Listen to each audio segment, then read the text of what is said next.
When do most of your objections occur? If you receive the same objection during all your presentations, then you probably need to review your presentation. Ask yourself if you're including information in the presentation that anticipates the objection and answers it before the prospect has a chance to voice it.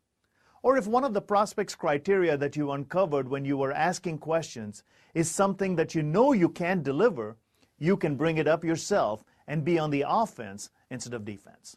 For example, Mr. Newman, you said you only buy from companies who have been in business more than 10 years. You know, we have a 4-year track record, but with all the experience in our group, we do have over 35 years of expertise. Of course, dealing with the objection in the middle of your presentation is difficult unless you're prepared. Always acknowledge that you heard it by briefly promising to address it in your presentation or by stopping your presentation to test it to see if it is something that is really important to the prospect. You can test the validity of an objection by saying, "Lori, suppose that were not an issue. Then would you consider my offer?" Or you can test an objection by asking, "Is that the only thing holding you back?"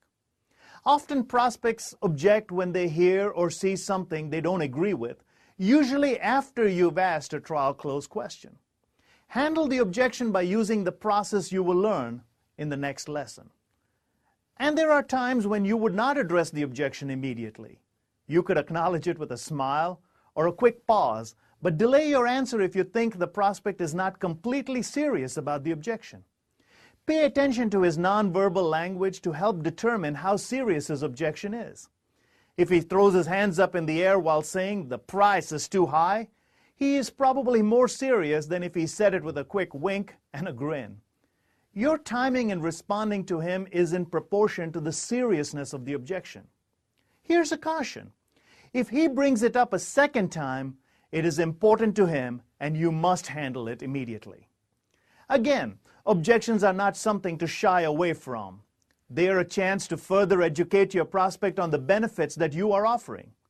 To apply this information today, listen to how you handle objections. Are the same ones coming up repeatedly? Do you sound defensive when answering? Do you argue with the prospect? Coach yourself on how to address objections professionally and with confidence.